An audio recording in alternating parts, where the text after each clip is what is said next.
usapan ngayong umaga ay sabi ng ganon, leave your baggages to me. Iwanan nyo na yung mga dala-dala ninyong mabibigat na yan sa akin, sabi ng Panginoon. Dahil bagong taon na, dala-dala nyo na yan, matagal nyo nang dala-dala yan. Ang ating verse ay matatagpuan sa Matthew 11:28, wherein ang sabi doon, no? Come unto me, all ye that labor, and those with heavy ladens, and I will give you rest. At sa 1 Peter 5:7, cast your cares all upon me, for I care for you. Tingnan sa Tagalog. Magsipalito kayo sa akin, kayong lahat na nangapapagal at nangabibigat ang lubha, at kayo aking pagpapahingahin. Sa pangalawang verse natin, 1 Peter 5:7, na inyong ilagak sa Kanya ang lahat ninyong kabalisahan sapagkat kayo'y ipinagmamalasakit niya. Kanina tinanong ko na, sino handa na sa pagpasok ng 2026? Ibig sabihin, no? Hindi yung handa na literal na pagkain. Ibig sabihin, alam mo na may vision ka. Di ba? Na itong 2026 ay yung aking mga nakaraan na mga bagay ay hindi ko na kailangan dala yun. Yung parang gano'n. In other words, many, lalo po sa secular, ay naglilista ng tinatawag na New Year's resolution. Hindi ko magawa pa ba? Siguro hindi na nililista. Nilalagay na lang sa note ng cellphone. O kaya na lang, gaya-gaya na lang yung iba. Kung baka ito yung uso, ito yung gagawin natin. So kasi yan yung mga uso nung medyo wala pa yung mga social media at hindi pa ganun kabongga ang Pasko at Bagong Taon. Kaya, sabi na, kung may gumagawa niyan, o may mga bucket list tayo, minsan, hindi naman lahat yun natutupad. Gumagawa tayo ng puno sa una, pero kalaunan, wala na. Para bang pag may bago kang bisikleta, bagong kotse, bagong damit, pinunasan mo, naalagaan mo, ayaw mo maarawan, makamulan na, yung damit, pinalaban mo agad, yoga. Pero pag medyo na lumay na, wala na, tapo na lang, kahit saan na lang maparada, o kaya bebenta mo na lang. Ngayon, sa ating lahat, if there's one thing you want to throw away, or to leave out and not be seen around, kung may mga bagay sa iyong buhay na gusto mong itapon, iwan, o ayaw mo nang makita sa pagpasok ng bagong taon, ano kaya yun? Magbigay ka ng halimbawa. Halimbawa, yung takot. Gusto mo ba yung nakasama sa buhay mo? So ano pa? Liban sa takot, ang ayaw mo nang makita at gusto mo na itakot.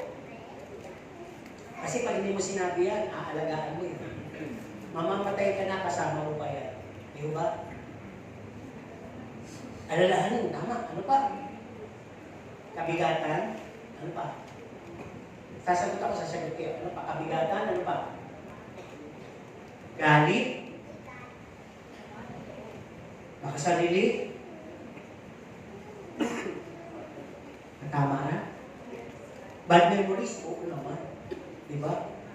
Mas maganda yung in-loving memory of you. Bad memories? Ano yung gusto natin i-alis?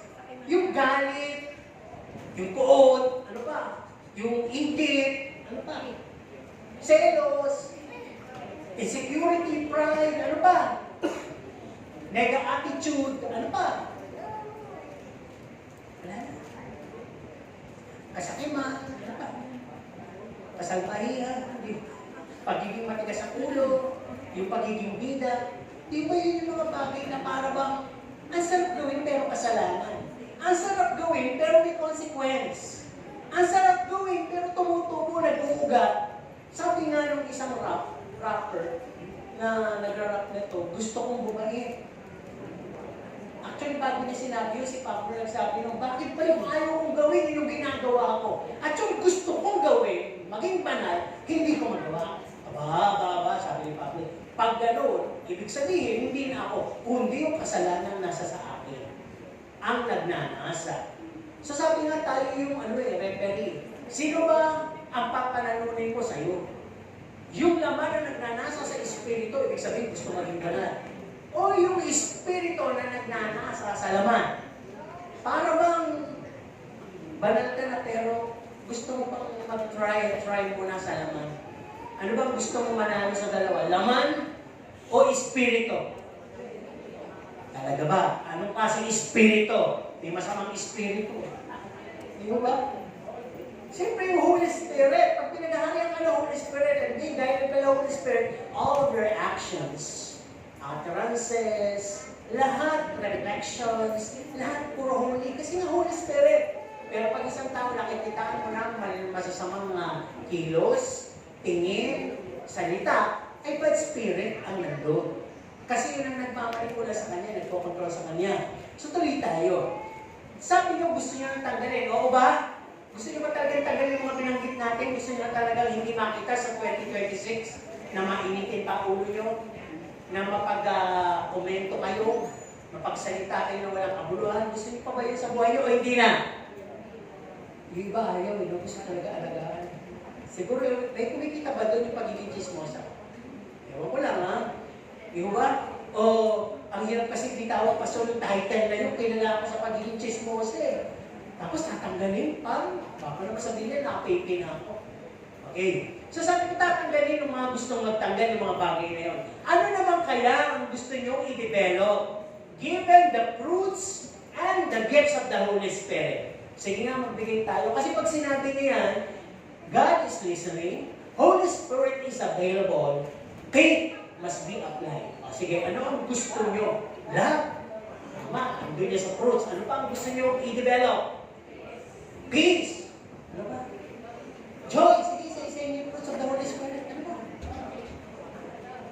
Long suffering. Ano ba? Self-control. Ano ba? Patience, humility, goodness, di ba? Faithfulness, kindness. Wala tayong nagbanggit sa gifts of the Holy Spirit. Di ba? Para ba? Basta gusto kong develop yung gifts of healing, yung mananalangin ako may gagaling. Gusto kong develop yung gifts of teaching, yung gifts of tongues, yung interpretation of tongues. Gusto ko na maging propeta sa loob ng church. Yung nakapag-i-interpret ng speaking tongues, walang gusto mag-develop, no? Pwede po yun. Gusto kong magkaroon ng words of wisdom, knowledge, makapag-counsel. Tuloy natin. Or, what beatitudes you would want to develop? Pag sinabi mo beatitudes, beautiful attributes, attitudes of God. Sige nga, tanong natin. Paano mo ba kilala ang Diyos? Ano ba yung kanyang beatitudes? Beautiful attitudes ng Diyos. Ano? Yung sinasabi nyo lagi, bakit yan ang nagustuhan mo? Kasi, mabait. Tama naman. God is good. Diba? Mabait ang Diyos. Ano pa? Merciful. Diba? Sinabi na rin sa Bible yan, blessed are the merciful, for they shall be receiving mercy from God. Ano kung gusto mo i-develop? Na beatitudes. Faithfulness. Ano pa? Holiness. Di ba? So tuloy na tayo dito. Ang sabi nga po dito, we must have this vision. Sabihin na natin vision. Sabihin mo sa katabi mo, dapat may vision ka. May vision ba? Tanungin nyo muna, huwag nyo lang muna book. Alamin ko ano yun. Tanungin ko lang kung may vision ka ba? Kasi unang vision, paningin, di ba? Paningin. May paningin ka ba? Ngayon, yung isang vision na malalim, pangitain. May pangitain ka ba? Sige na. So ito na yung tanong ha, papalok na natin. No, sabi dito, how do you see yourselves 5 years from now? Sige, tanongin nyo yan. Dahil ako sasagot pag walang sinagot yan. Okay. 1 to go. Tanongin nyo, ano ka ba? O ano ba ako? 5 taon. Pagkatapos na yung araw na ito. Go! Tanongin mo.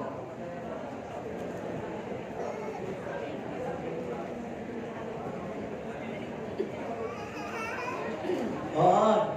Nagkikismisa na lang yung iba. Ano daw? Magbigay ng ano, yung narinig yung maganda yung sinabi, ano yun? Ano daw siya?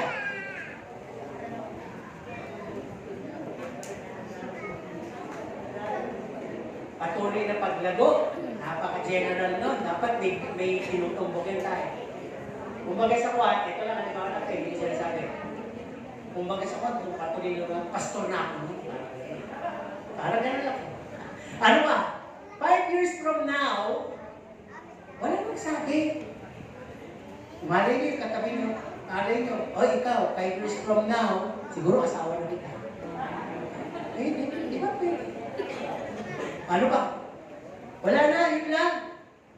5 years from now, yung hindi nagsalita siguro, malamig na bangkay na. Oo, meron dyan. Sa 5 taon na yun, may mawawala sa atin, may mauuwi na kay Lord. Di mo ba? Do you want to say your advance goodbye?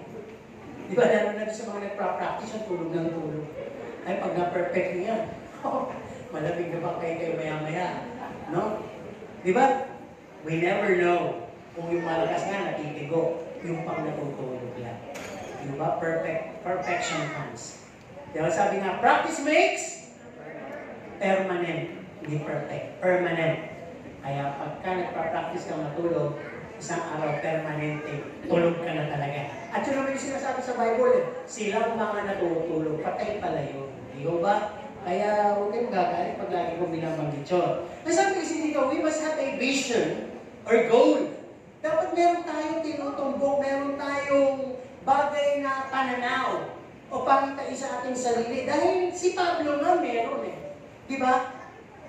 Kasi pag tayo po'y idle o clueless, makakaibo lang tayo ng taon.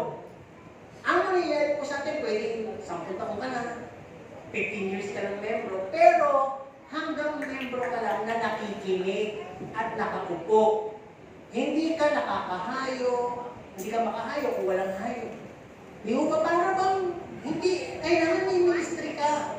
No? Kinakailangan na pra-practice mo yung nagsusurvey ka sa labas. Na pra-practice mo yung buhay na talaga nagliliwanag ka sa labas. Dahil pag hindi, at wala kang vision, para bang iniisip mo lang ang pinaka-general vision mo, I belong to sana. Diyan ako nilagay, diyan ako mamamatay. Yun yung mangyayari talaga. Wala nang further progression. Di ba dapat may vision? Okay. Ang sabi nga dito, no? Kapag ganun ang nangyari, nakaipon ka lang ng taon, walang masama, 20 years ka na dyan, okay. So, hindi mo na-reach yung progression, yung growth, yung maturity, pero, ano nga? Christian, pero define ng iba na ikaw ay dwarf Christian, baby Christian, immature Christian, selfish Christian. No? So if this is the case, napakamaling tawagin o iduktong yung immaturity, baby, dwarf, doon sa Christian. Dahil kung tunay na Kristiyano, wala kang tendency maging dwarf. Wala kang tendency maging immature. Wala kang tendency na maging baby. Kaya pwede siguro tawagin natin yun na mga believers lang. No? Mga mananampalataya lang. Magtatanong ako survey tayo. Sino dito ang mga mananampalataya? Amen. Ano ba yung mananampalataya? Nakikinig, nag-oobserba, nagkritiko, pero walang passion, sumunod o mag-apply ng pananampalataya.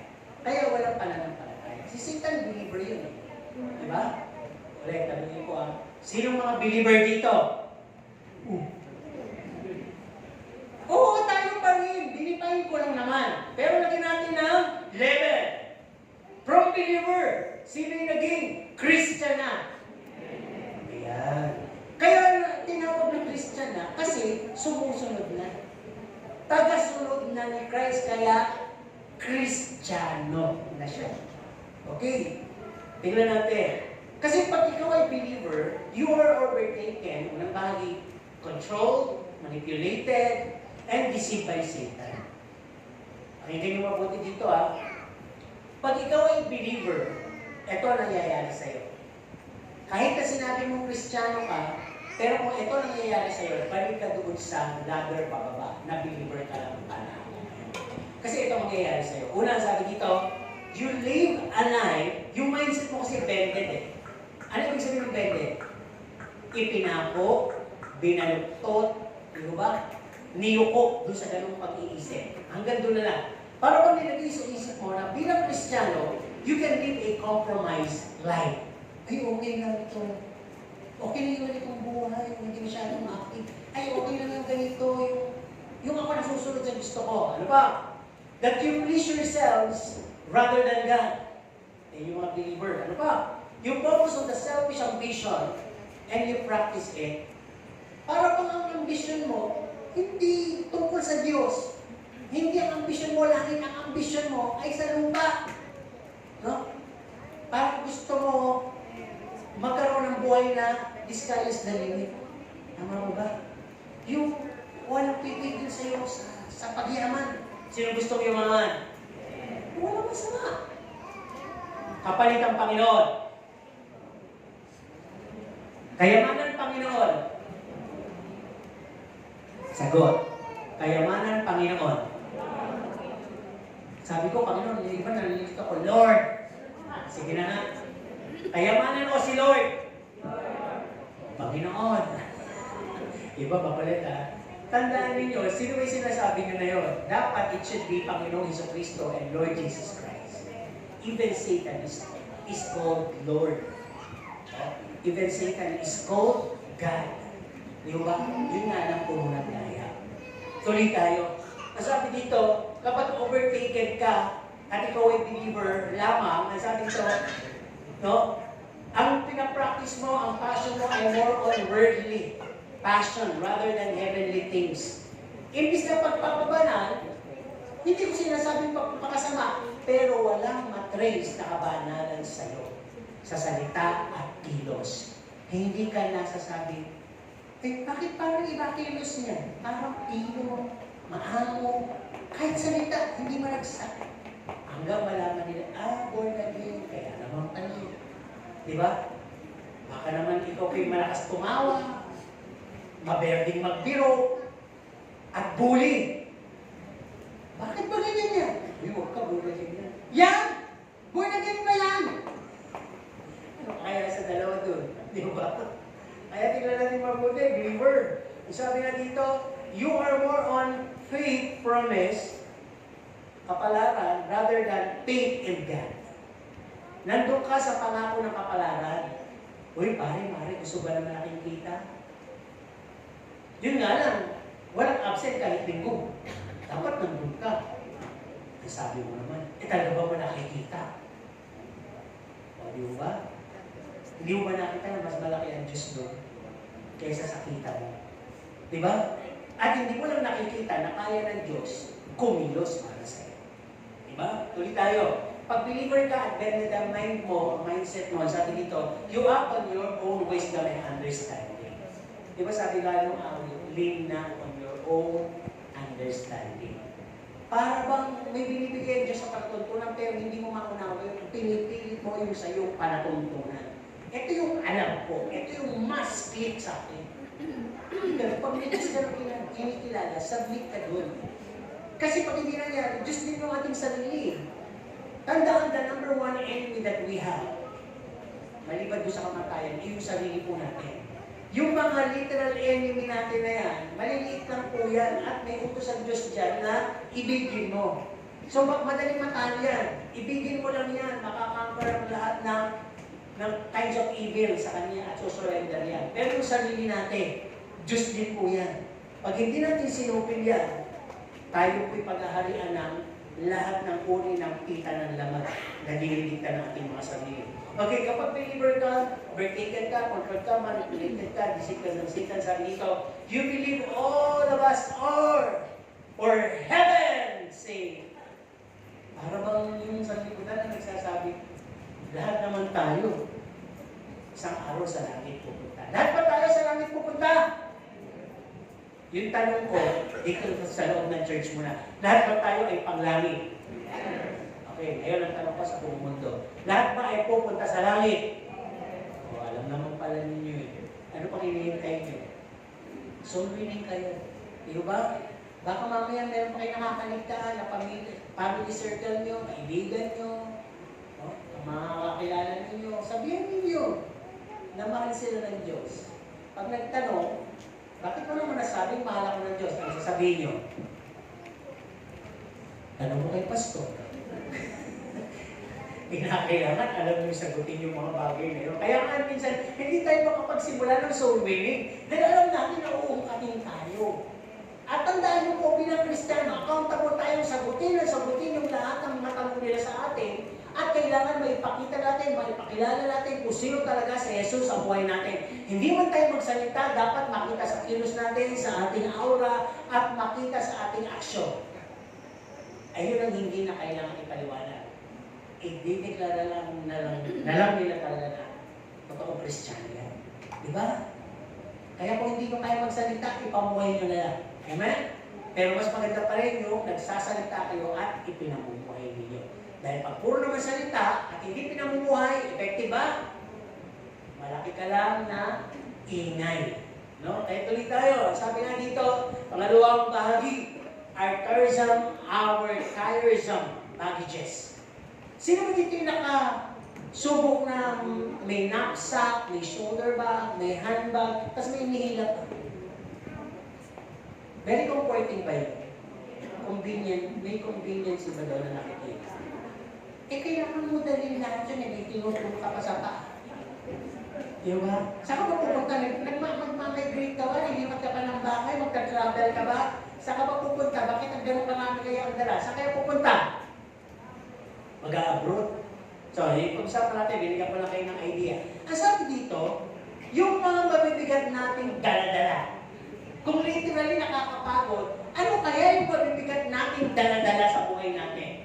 Baka ito pasan-pasan natin sa dibdib, sa likod kaya, sa isang balikat kaya, o kaya naman hinihina-hina natin, o sinisipa-sipa natin, binubunggo-bunggo natin para lang umusan. Ano kaya itong mga to? Sabi dito, this could be our prepared lifestyle.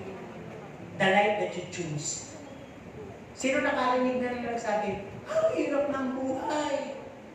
Pagising sa umaga, diba? Ito na naman. Hindi mo alam kung saan ka ng kakainin mo. Papasok ka na naman sa hirap na trabaho. Tapos uuwi ka, buto. Tapos sasabihan ka ng malakas na ulan. Di ba parang bang nakakapagod na yung ganitong lifestyle? Tapos ganun lang yung kita. Nakakapagod po yun. Tama? Ano pa? Kung bagsakan walang asenso. Yung parang bang, lalo na ngayon, ang dami pinapatay ng social media, no? Ng mga ginagawang tama. Nakakaligtaan yung oras, nakakaligtaan yung responsibilidad, hindi nakakapagluto ng maaga, yung mga lalabang pala, hindi malabahan, scroll sa Facebook o TikTok. Ay, kamali na pala! Kasi luluto, ano pa rin? Ay, sunog na! Pinapagalitan na, tuloy pa rin ang di ba? Matutulog ka na. Pagkagising sa umaga, yung pa rin yung mahawakan. Hindi ba kayo napapagod doon? Lifestyle. Maaaring bagay yan. Ano pa? Toxic relationship. Sino-sino ba yung mga karelasyon natin? General family, lalo-lalo na kung breadwinner ka. Tapos breadwinner kayo, pinapakain mo, uubod ng tamad. Hindi lang uubod ng tamad, ang dami pang nasisira sa bahay. No? Talagang lahat ng ginagawa, lakas na bumamit ng kuryente. Tapos humingi ka ng isang basong tubig. Wait! Diba, pamangkin mo, anak mo, asawa mo, huwag mo isang basong tubig. Wait! Wait! Diba, yung gano'n mga relasyon. Kaya naman, may nobyo ka na, hindi mo na lang maitapon, nagtatadya ka na lang kayo. Dahil sabi mo, mahal mo, till death do us part. Hindi pa po kayo kasal, hindi pang itapon o isole. Kailan magsusole kung kailan kasal ka na? Diba? Pag gano'n lang nangyari, pag nagpakasal kayo at hindi maganda, sakal ang aabutin nyo. Kasal, sakal. Kayo ba ayaw naman magpakasal? Masama naman yun. Di ba? Yun ay gawa ng laman. Pag hindi kayo nagpapakasal, nag-e-enter na kayo sa premarital sex. Tuloy tayo dito. Pag kayo mga toxic relationship, hindi na sa pamilya, sa katrabaho. Di ba? Okay, din. Nagtabi mo ngayon. May amoy ba? Sabihin, yung gilid may amoy o yung sa harap may amoy, nautot ba? O kaya naman mabigat ba? Yung sabihin, nasasandalan ka? Nadi-disturb ka ba? Madaldal ba? Toxic yan. Ito yung linggo, may hanap ka na ng ibang ukol. Tabi pa ng tabi sa'yo. Kasi sabi niya, papalahibok ito. Gusto mo huwag tumabihan? Punta ka dito sa harap. Ilan mo magtatabihan? Abay, pag tumabihan, ay kayo talaga magkapares. Amen. Why hindi na matatanggi? Kali tayo. Ang sabi nga dito, tiis-tiis lang. Yung ba, mga bagahiyan, ano pa? Yung nai-enslave ka, yung mga weakness mo, ng lust of the eyes, lust of the flesh, gigil na gigil ka, ang dami mo ng sapatos, bili ka pa ng bili. Ang dami mo ng damit, bili ka pa ng bili. Ang dami mo ng mga abuot, bili ka pa ng bili. Gigil ka pero may bago labas sa Opera, Shopee, Lazada, Temu, lahat na. Diba dahil nagre-reklamo sa Temu, yan ang natatamo nyo. Bili nyo. Di ba? Hindi nyo mo na-review eh. Di ba? Kaya tingnan natin, anong mangyayari dyan? Threaten ka. Ngayon mo wala ng pera. Wala ka na ngayon pera. Bulsa mo lang naman yung nabutas. Pero parang ang mukha mo ang nabutas, sabi nyo.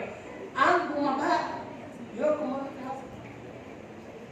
Bumaba lahat. Pati ilong bumaba, di ba? Parang hindi lang makahinga, wala kang pera. Sino masaya pag may pera? Sino masaya? Mas masaya pag walang pera? Sige, patunayan ko yan. Subukin kayo dyan, ha? Hindi naman si Pastor, pinaamin-amin tayo eh.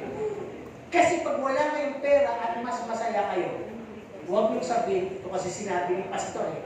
Pag naramdaman niyo, ibig sabihin lang, si Kristo talaga ang nasa puso niyo.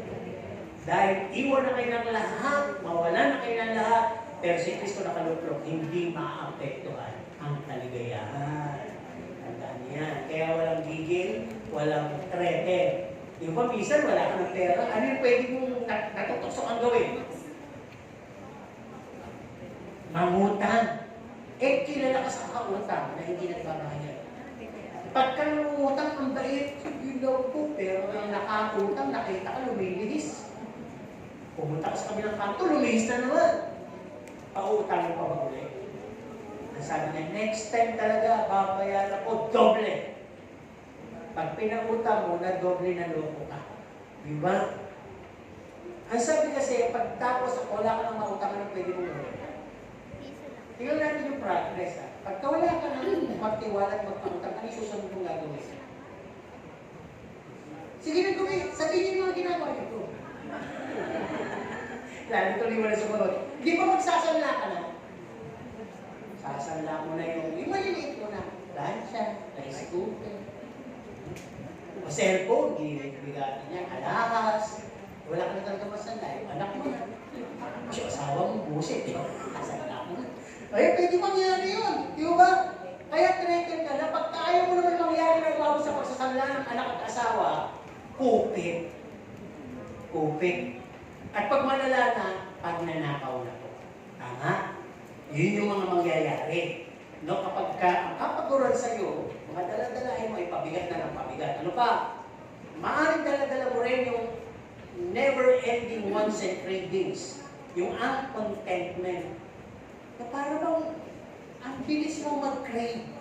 Pinapatulan mo naman. Kahit minsan bawal, diba, sa pagkain. Dati ganun, di ko mabuhala. Diba, ganun din sa mga wants.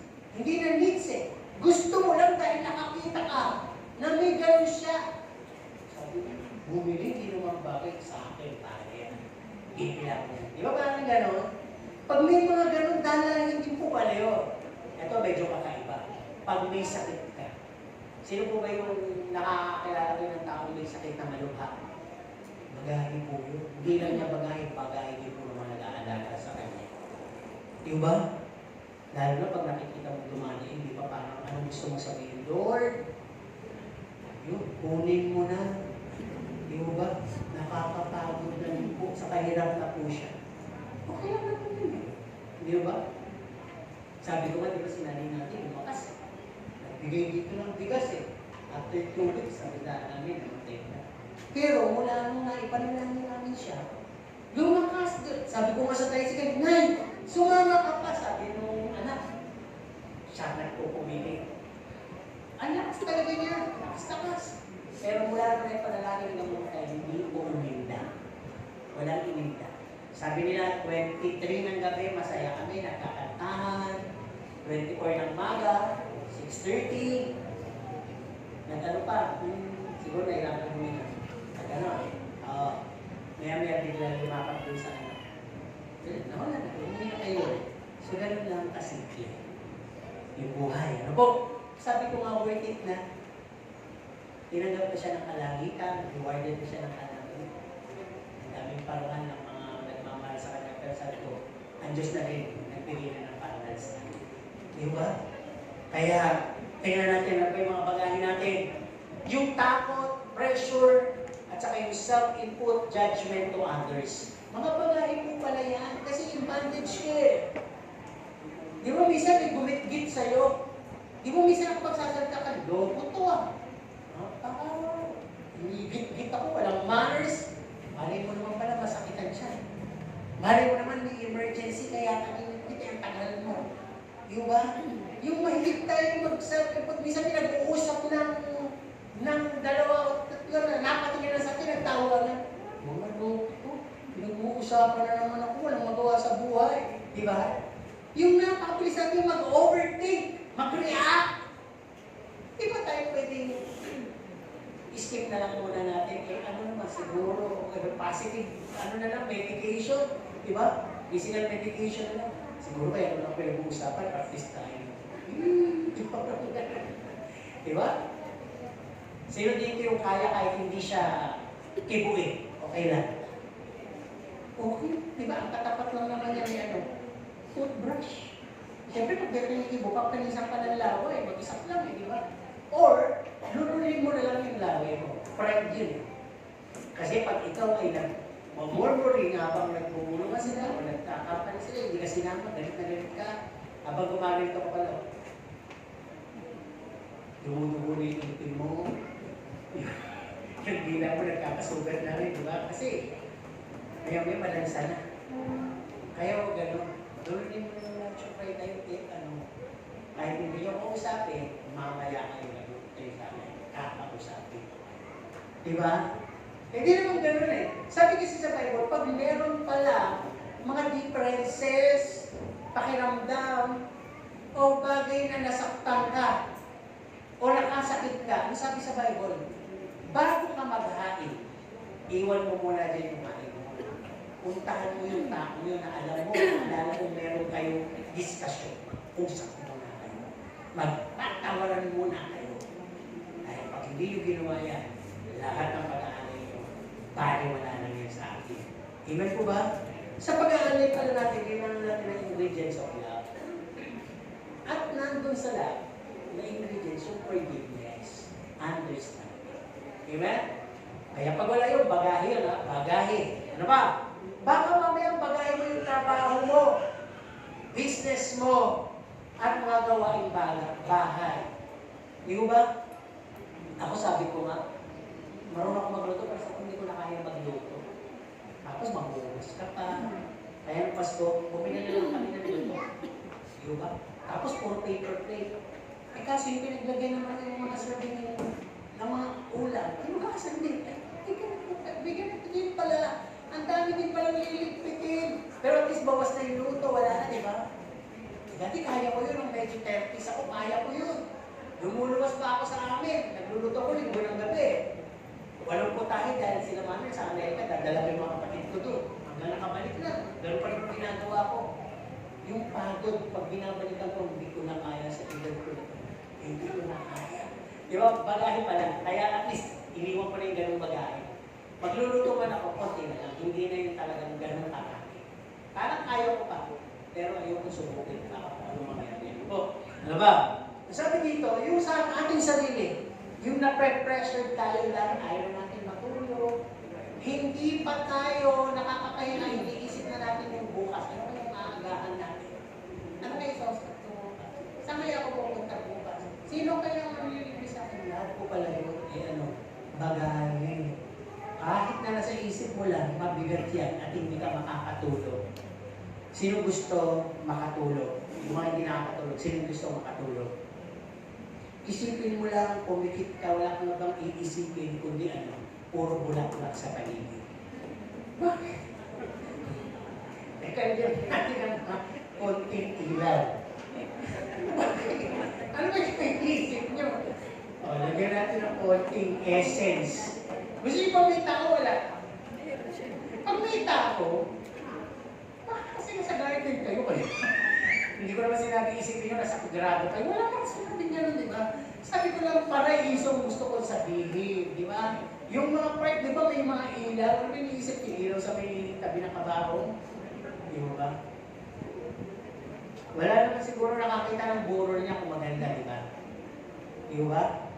Wala naman di ba? Kaya, sino dito yung nagpa-practice na? Yung pumipikit kung paano ba ako mamatay.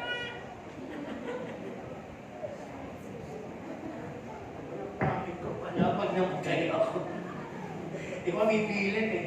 Hindi kasi nakutak ko yung matatanda namin sa balita ko. Sabi ko yung isang membro, gusto ko pastora pag namatay ako, baka kasi hindi gawin ng mga anak ko eh. Mga busy sila eh. Pakisabi nga, lagyan ako ng bulaklak dito, tapos gusto daw niya kayo nakasalola ako may bulaklak. Gusto ko, pastora, may bulaklak ako. Saka nakaganyan yung kamay ko. Ha? Sabi ko, wala akong ganun din mo. Naka-permission ko yung kamay. Kasi nga pag naglalakad yun, mga ante, pati nagsasalita yung gumagano'n-ganon. Apo, kahit mamatay pa lang, gusto na ako na. Nakita mo pa kayo nung nakaburo na nakaganon? Wala. Eh ano lang? Diba? Nakita lang na kayo nung nakaburo na may hawak. Pera. Anong tinilay nyo? Yung buro o yung pera? Anong pinagnayakan nyo? Yung buro o yung pera? Tayo yung pera eh.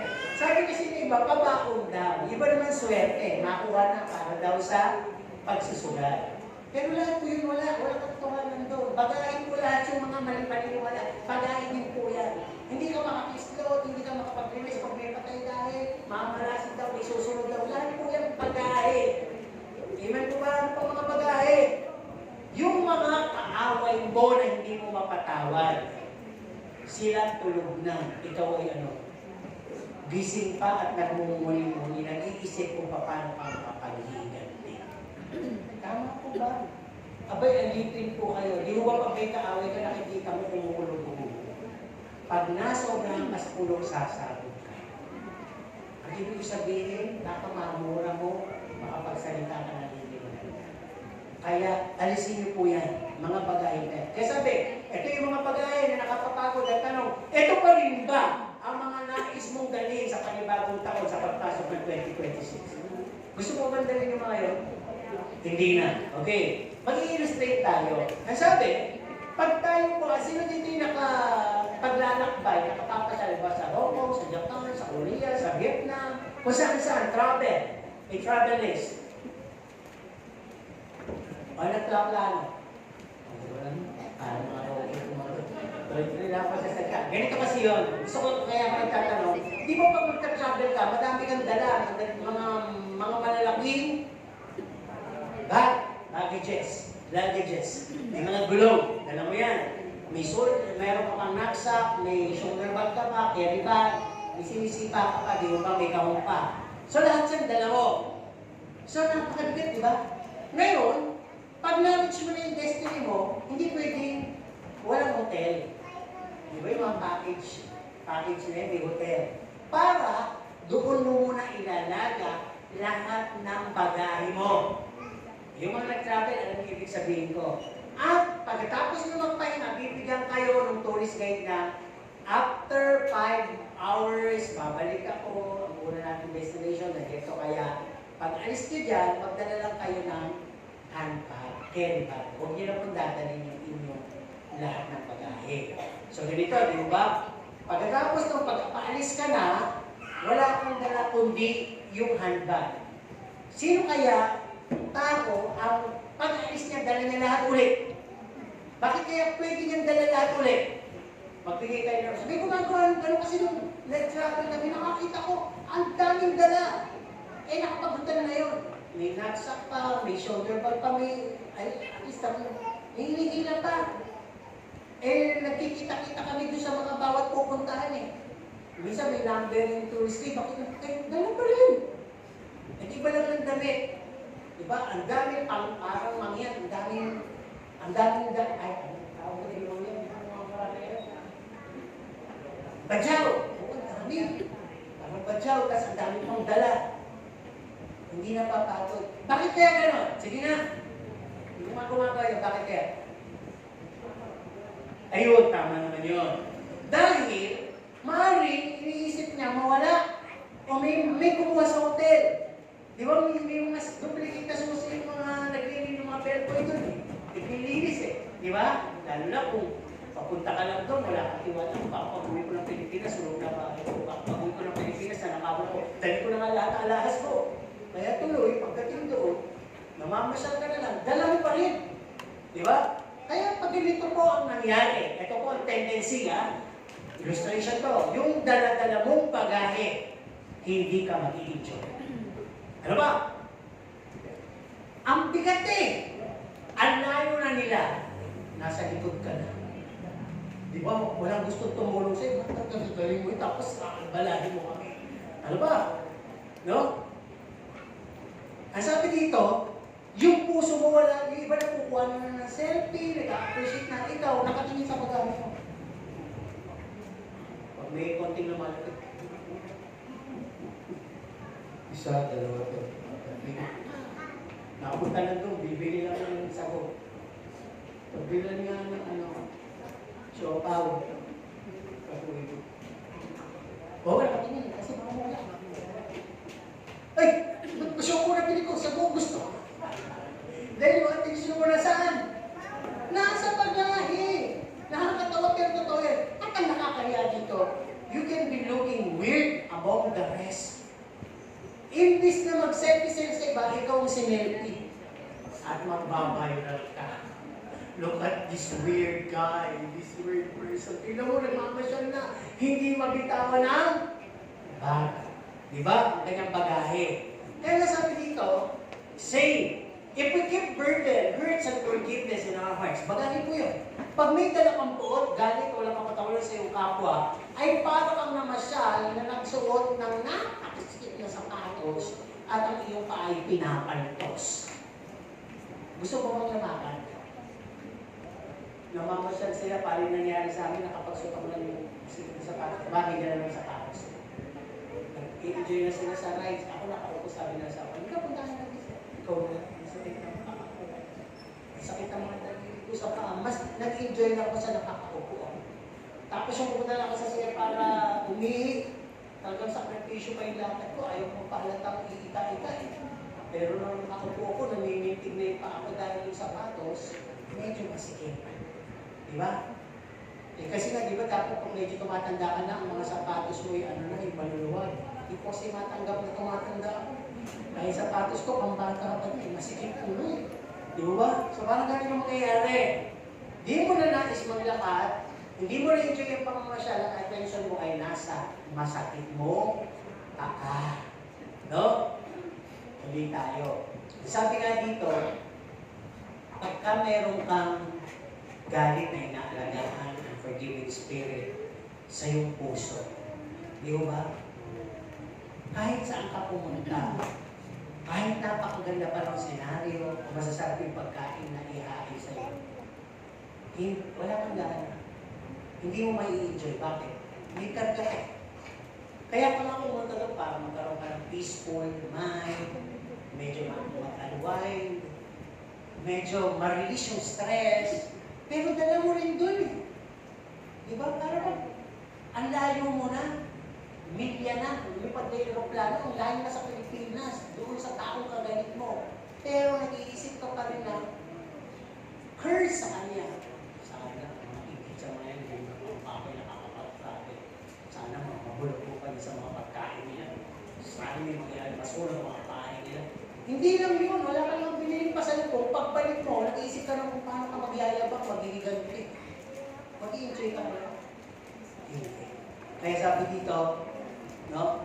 Keep your eyes, ikatatlong bagay, your ears toward the tourist guide. Literally, pag namamasyal kami tourist guide, nagsasabi yan na, dito tayo magwawatak-watak, dito din tayo magkikita. Huwag mahiyang magtanong, baka po kayo nawawala na. Bibigyan ko kayo ng 2 oras para mamasyal, mag-selfie. Pero pagdating after 2 oras, dito tayo pipick-upin ang bus. Yun po yung sinasabi niya. He gives us time to row. No? At ang sabi dito, He make a roll call kapag sasakay na ng bus. Kompleto ba? Andiyan ba si passenger 1, 2, 3, 4, 5, or 30? No? At sabi dito, hilid na pa. Di ba yung mga tourist guide, gano'n? Parang matatawa kapag pupunta kayo sa mga pasyala ba sa Vietnam, sa Korea, may mga gano'n. Hindi pwedeng mamamasyal ka. Pero wala ka sa package deal. Pero kung sa package deal ka, makikita mo, iba-ibang lahi o may sinusundan. Kasi nga pwede kayo magkapalit-palit ng sinusundan. Kaya sabi, kilalanin niyo yung mukha ng nagre-read at kilalanin niyo yung pangalan. Dahil pag hindi, paano kung hindi ka, wala kang photocopy na gano'n sa mga mukha? Ang alam mo lang, yung damit, yung kulay, makakapalinis sa damit. Kaya pag nalihis ka, iba na pala yung sinusundan. So, sabi dito, tine-check din ng tourist guide kung ikaw ay nasa mood o yung health condition mo. Kaya ito nililili, ganun po si Jesus Christ.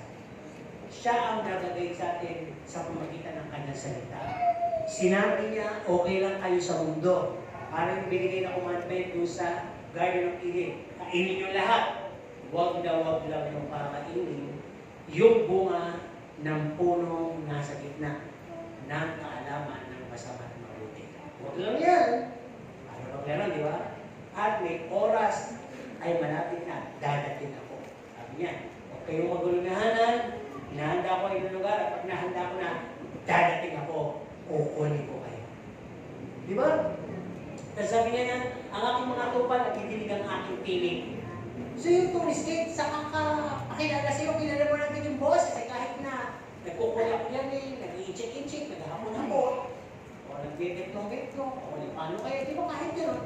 Kilala mo yung tourist guide namin, yung mukha, isa lang yan eh. Di ba tayo, ewan ko kung notice niyo, pag tumingin tayo sa foreigner, ewan ko kung sino dito yung may mga opa na iniidolo.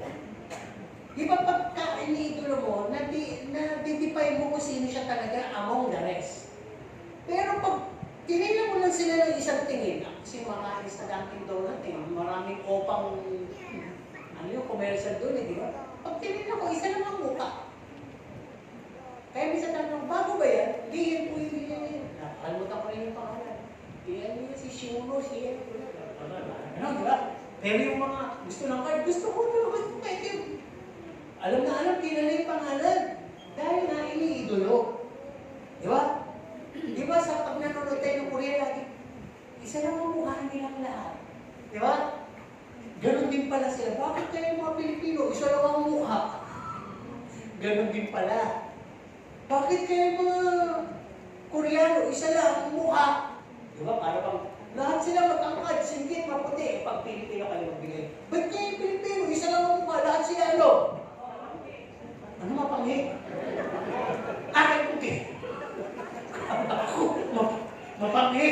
Hindi na ako mapayag doon. Hindi naman tayo mabuntay. At ngayon, brownies. Ano yung mga cake? Katatawa naman sabi, mga pango, di ba? Kaya, minsan gugulit tayo. Hindi, mga Pinoy ngayon, mapanggalan eh. Marami ng Pilipino, Korea-Korean na itsura, mga nagpaayos na ng ilong, di ba? Marami ng Pilipino mukha na rin, inchik. Dahil nga nagpaayos na ng mga ilong. Di ba? Tuloy tayo. Kung sabi dito, gano'n ang Panginoon, no? At ang Holy Spirit, nagbibigay ng guide, pag ang Panginoon ba naman ang nag-guide mo, Almighty God yun, maliligaw ka ba? Pababayaan ka ba? Gugutomin ka ba? Aalagaan ka at pagmamalasakitan ka. At siya lang ang pwede siguro na tourist guide na nangihingi ng pag-ahin. Bigay mo sa akin yung pag-ahin. Yung mga literal na tourist guide. Huwag kakalimutan yung pag-ahin. Bitbitin yung pag-ahin. Sumunod sa akin. Hindi, ang Panginoon hindi. Halik kayo sa akin. Lapit kayo. Bigay niyo sa akin yung pag-ahin. Sapagkat ang aking pasanay bagaan, kaya akong bitbitin niya. Nakuha niyo? Ipay po sa para maintindihan niyo lahat. Ika-apat na bahagi. May screening ba ngayon lahat halos? Ang establishment mo. Di ba? Merong tinatawag na x-ray machine para sa gamit mo. Literally, di ba? Sa airport. May sleeping dogs pa. May metal detector pa. At may kap-kap. Kap-kap-kap-kap. Diba? Kapaka kasi nakatago lang siya. Yung mga drums, yung mga pointed weapons, o kaya nga weapons mismo. May gun, di ba? So, sabi din doon, bawal ang alcohol, bawal ang kutsilyo, bawal ang lotion, bawal ang pointed object, bawal din ang mga tuyo, maamoy yan eh. Bawal din yung mga chicharon, bagoong. At bawal din yung napakarami. Pagka sumobra kayo sa timbang, may bayad na yan. Tignan nyo, ang daming restrictions. Itinan nyo yun, talagang ganun. Bakit? Dahil makaka-apekto po lahat yun sa pasahero at sa sasakyan mo. Di ba magkakaroon ng discomfort? Ganun din po dito sa Panginoon. Ang sabi po sa Luke 18:25, mas madaling makapasok ang kamelyo sa butas ng karayo kaysa mayaman. Bakit? Ganito po yun. Noong unang panahon ng mga syudad, ito, di ba? Gapan City. Alam niyo ba kung saan nagsimula ang Gapan? Ay, gumagapan. Saan nagsimula ang Gapan? Gumagapan. Ay, ano yun? Ha? Sa Espanyol, ang gusto ko sabihin, paano mo matatanto na saan ba yung boundary ng Gapan? Saan ba ang Gapan hanggang saan? Alin ba dito ang Gapan? Saan nagsimula? Doon ba sa welcome o may siya o dito na lang natin? Uy, mga taga-Gapan. Doon? Sa may siya. May siya yun. So, bahagi lang yung Gapan. Tama? Alam ba?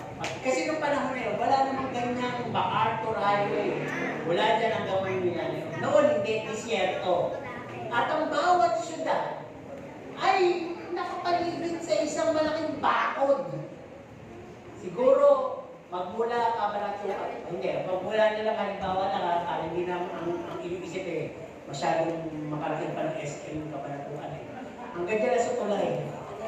Hanggang tulay, hanggang doon sa may ilog na yun, papunta doon sa Pambuan, no? Hanggang Santa Cruz na lang, hanggang dyan sa Bukana.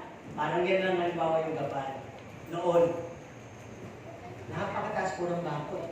At lahat ng nasa loob niya ay City of Gapan. At may pasukan po yan na gate na mga ganito lang kalaki. Ilan nyo ha? Ganito lang kalaki. Bakit ganito lang? Mababa lang. Pero sinabi, mas makapapasok pa ang kamelyo sa butas ng kalayo kaysa sa mayaman. Alam niyo kung bakit?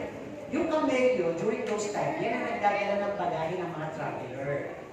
Para makapasok siya doon sa city, i-unload po lahat ng bagahe sa likuran ng camel, at yung camel ay marunong na pong lumuhod para papasok doon sa pinto ang maliit.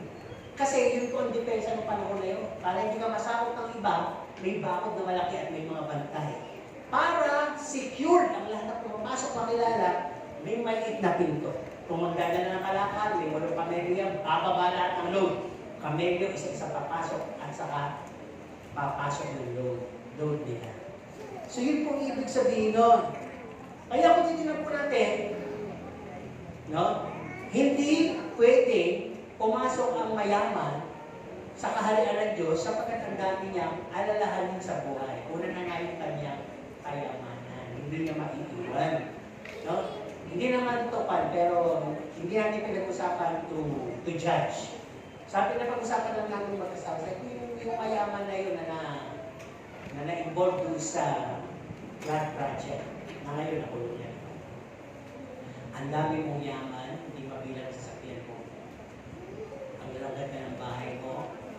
Pero sa isang iglap, wala ka nagawa. Yung mga sasakyan mo binenta ng gobyerno, pag pinabili, sisirain na lang.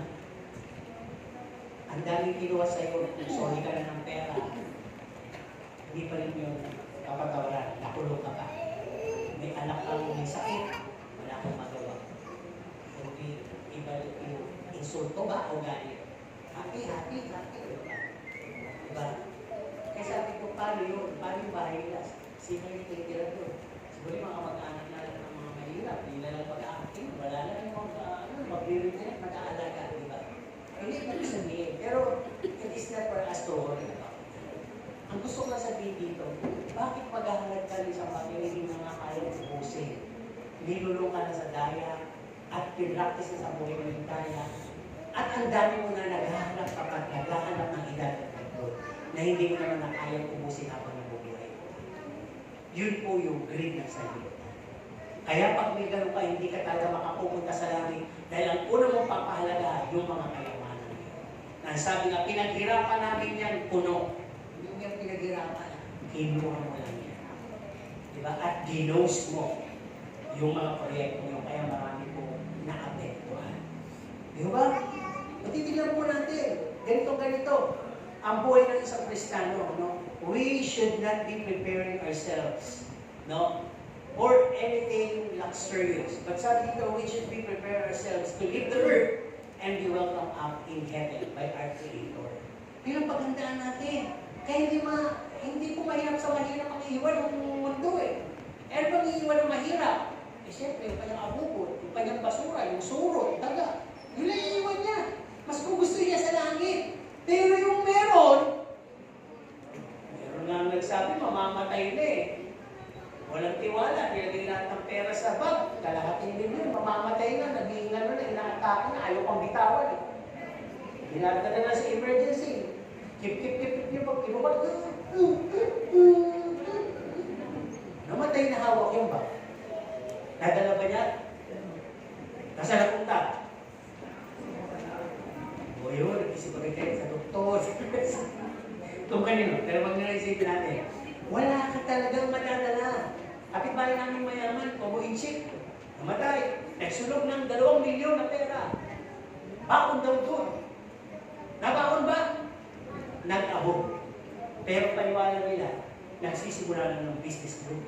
Mababat sa langit may business. Di ba? Para daw yung mga kamag-anak pagdating daw mayaman na. Hindi mo paniniwala ang mga bagay, yung mga ano yan. Hindi po pwede. Wala kang dadalihin. Pagharap mo sa Panginoon, sabi, hubad kang inuluan. Hubad ka din babalik. You should know that fact. Yung katotohanan yun, na hindi ka mag-imbak ng marami. At sabi nga dito, tingnan niyo si Pablo, he began to trust. Binasura niya lahat, yung pride of life, yung lahat na may pagmamalaki niya. And he was able to cross the earthly benefits and go to heavenly benefits. Kaya natin yun, sabi niya, ang dami niya nasabi. Sabi niya, magagawa kong lahat. Hindi dahil sa nakapag-aaral ako, hindi dahil sa rin ako ni Gamaliel. Magagawa kong lahat kay Kristo. Dahil kay Kristo. Sabi niya, ang mabuhay kay Kristo, mamatay pakinaba. Sabi niya, bagamat ako'y mahina, no? Ikaw ay malakas. Ibig sabihin, hindi niya kayang maging malakas kung magbabay-tamin na siya. Hindi. Lahat talaga sa Diyos. Sabi niya, ang iyong kalakasan ay lumalaganak, sumasakop sa aking kahingaan. O di ba, paano masasabi ni Pablo yan? Kung hindi talaga si Kristo ang nananalagay sa kanyang puso't isipan. Ano pa sabi ni Pablo? Hindi sa nakuha ko na ang gantimpala, kundi nagsusumikap pa rin ako na maabot ang mga bagay na binigay niya na sa akin. Akin na yun! Pero nagsusumikap ako na abutin. Tanong ko kayo, tumanggap po kayo lahat sa Panginoon sa Kristo? Sa inyo ba ang eternal life? O bakit kayo nagulat tinakas pa rin boses mo sa inyo mga tulog? Sa inyo ba ang langit? Sa inyo, para mag-isip yung ako. Sa inyo ba ang eternal life? O kasing na rin siya, sumagot na. Sabi ko, ay, naman po nila kayo nila. Di ba? Sa inyo ba langit? Oo naman. Sa inyo ba eternal life? Oo naman. Pero katulad ba kayo ni Pablo? Well, si Pablo na susumika para maabot yung kanya na.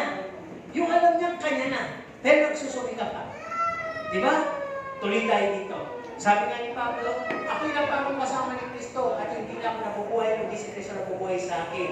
Aba, sabi ni Pablo, lahat wala ng hirap na to ay walang sasabihin, walang katumbas sa kanwalati ang tatanggapin ko kay Kristo. Di ba? Ang sabi rin niya, hindi sa pinagmamalaki ko, ang pinagmamalaki ko ay si Kristo. Di ba yung mga sinabi niya? At ang sabi niya, kung anuman ang mabuti, yun ang inyong kakaisipin. Di ba? Pag ganyan yung mga salita, ibig sabihin talagang nakalood sa iyo ay ang Panginoong Diyos na buhay.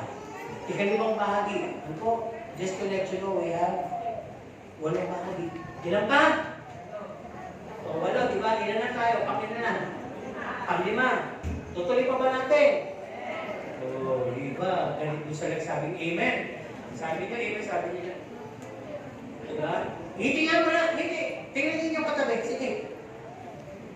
Okay. Nalagyan natin ang motivation, ha? Kung may isang blessing na salita na papakinabangan ng katabi mo, meron kang alam na blessing na salita, sige, mag-isipin ko kayo ng 1 segundo. Okay, tapos na. Pakisabi na sa katabi mo. Go!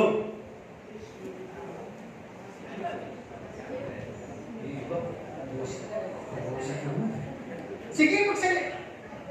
Robot po ba kayo? Kaya magsalita ng salita. Huwag niyo po ako sabihin, kasi nakatingin sa akin. Okay ha? Bigyan nga natin ng step. Right or left, tumingin na. Tumingin na. Pumili na kayo kung sino yung gusto nyo tingnan. Huwag lang sa akin. Yung nakatingin sa akin, pagkatayo ko dito, pagkahanapin ko ng 5 pangalan. Okay, nakatingin na? Okay. O sige, magsabi na kayo ng magandang salita sa kanya na pakinabangan niya sa pagpasok ng bagong taon. Go!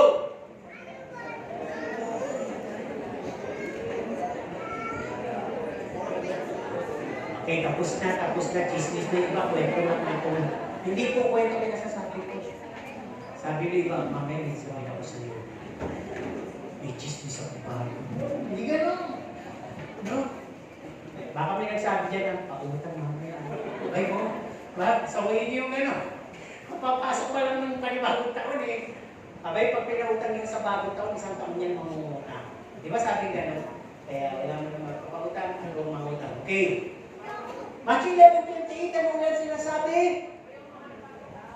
Magsipalito kayong lahat ng mga napapagal. Bakit kaya gano'n na yung alok ng Panginoon? Kayong mga naghihirapan, napapagod, may mga bigat na dala. Ito lang po kasi sagot doon. I have all the answers to your load. Meron akong sagot sa lahat mong dalahin. At since tinanggap mo ko, ito na yung sagot. Bibigyan kita ng regalo, Holy Spirit. Yung Holy Spirit na yun ay may dala fruits and gifts. Nasa sayo din yun. Kaya may dala yung love para ma-conquer mo ang toxic relationship, kapag natawad ka sa kaaway, may joy yan para sumaya ka sa mga kalukutan ng araw mo, may peace yan para kapag ka magkakagulo ng paligid, nagugulo isip mo, mapapayapa ka. May kindness yan para ma-appreciate mo lahat ng klase ng tao, kahit na mga bully pa yan. May gentleness yan para maging mindful ka sa action mo. May long suffering yan para kung magkakasakit ka, kung may hinihintay ka, naliligo ka, di ka sinasagot, magtiis ka. May patience yan para matuto ka rin mag-antay kung pumipila ka, o kung nagtatanim ka na hindi pa ikaw aani, o kung may pasweldo, wala pa yung due time.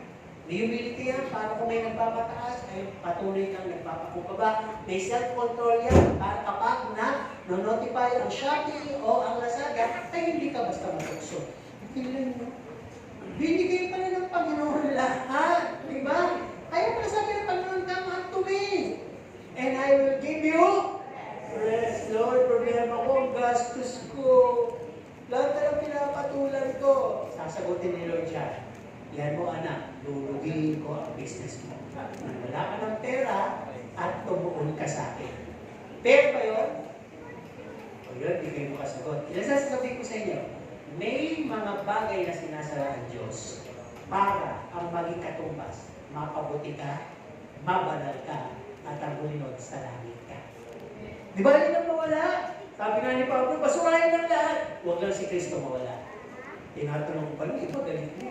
Oo, pastor, ano mo na yan? Masyadong maanghang. Ang Diyos po ba, fair? Bakit iba hindi masabi? Ang Diyos po ba, fair? Patas? Patas naman pala eh. May mga bagay na hindi natin maunawaan sa kilos. Siya'y nagbibigay, siya bumabawi. Pero pag binigay niya ulit, todo-todo. Buhay ni Hope. Okay? Pero sabi po dito, binigyan niya tayo ng weapon sa lahat para may panapat tayo sa mga bagay na yan. Okay, sabi nga dito, for my yoke is easy and my burdens are light. Magaan ang aking pamatong at magaan ang aking dala. Sabi ni Jesus Christ, let me come and give me your baggages. At isa-isa yan. Kung yan pa yan, hurts, pain, sorrow, suffering, anger, jealousy, selfishness, proudness, loudness, etc. sa buhay mo. Those are the things that you don't need anymore. Sabi ni Lord, I can cast it in the midst of the sea. Ano na? Nakakapot na sa gitna ng dagat. Hindi mo na yung kailangan. At yung mga bagay na yun, hindi mo kailangan dalhin at makita pa sa pagpasok ng taon na to. No? Just let me handle it for you. Siguro siya, Lord, alam ang hirap eh. Paano yun? At sagutan ni Lord, ako na yung kamay. Wala kang bagahe, ako na yung kamay. Diba? Kaya, halos dito sa pamilya na pero mahaba yun. Actually, 5 bahagi lang. Tayo yung manalukot ka. Saya na! Yung mga nalukot kanina sa mga walang bahagi, saya na. 5 bahagi lang po ito. Pero mahaba pa rin itong conclusion. Time will come, nasasabihin nyo. Tapon mo na. Ayoko na yan, hindi ko na kailangan. Abubot na lang. No? Lahat yan ay wala naman lang may gusto. Sabi ko kasi yung mga item ko, binibigyan sa mga anak ko, ayaw na lang nila eh. Hindi na nila type yung mga nag-ipon kong relo, mga ganito. Salamin, mahilig isa ko na eh. Ibang damit ko, hindi na rin nila gusto. Nandun na, natambak. No? Kaya iba na natuto mag-declutter. Ano yung mag-declutter? Tapon mo na, kung may tapon ko yan ang siraan. May mga tsupon pa, puting, gagamitin pa yan ng mga apo ko. Ano ba galing? Eh, tsupon ko yan, bata pa. Sabi sila yung mga ganang ugali. Bakit? Iba na nasa yan, di ba? Pag-tsupon yan na, nalulo na lang, naging bubble top ka na. Ng apo nyo. No? Abay, bote, kulay, ano na eh, brown na eh. Ay, ang ganda ng bote, brown. Hindi sa kalumaan ng puti rin yung bote. Yung pala yung pagkabukas, binibilan pa sa araw, di ba? Yung masisilong kasi talagang masilang unang tao. Di mo ba? Nakakita pa kayo na sila unang tao na andun pa rin yung gamit nila. Yung mga makina, nandun pa, di ba? Sabi ng mga bago, ano yan? Makina. Nang sasakyan? Hindi. Makina na ito. Ano yung makina pala? Ang dami. Amuin talaga nila. Di ba? Ang tao kasi ngayon, pag magkakayarit yung mga kabataan, iniisip lang nila lahat. Basta nandyan lang. Hindi nila paano ginawa. Hindi nila saan ang galing. Basta nandyan, available ng lahat. Di ba? Tuloy lang. Sabi rin dito, naging practical na kasi ako this time. Kaya magdedeklara rin ako. No? Why do I need to be? Diba? Ito rin yung parang hamon natin sa ating sarili. Ba't kinakailangan ba ako maging sensitibo? Maging mapuno ng puot, galit sa lahat, mapuna sa lahat? Ba't kinakailangan ako mag-igit? Ba't kinakailangan ako magtakbo? Ba't kinakailangan ako lumayo, magsabili? Ba't kinakailangan ako mag-overthink, mag-nega? Ba't kinakailangan magmatigas ang puso ko? Lahat kasi ito, hanggang sa blessing ng buhay ko. Lahat kasi ng to, hindi naman nakakawala sa Diyos. Lahat naman kasi ito ay hindi makapagdadala sa akin sa buhay na walang hanggan. At lahat ng mga ito ay kamangmangan. So bakit gusto ko pa? Sana ganun yung maisip natin. Bakit gusto ko pa? Kaya ito lang po. Sa last conclusion natin, last na sa talaga ito, I'll go for a better me, for a better tomorrow, and for a better heaven. Tama po ba? We have a choice. We shape our life with the help of the Holy Spirit. Better be a wise na sa ating choices, sa ating mga pagpili. Yung pagiging masaya, magpipili ko naman yan. Di ba? Dahil nandiyan naman ang Diyos lagi, Holy Spirit. Amen po ba?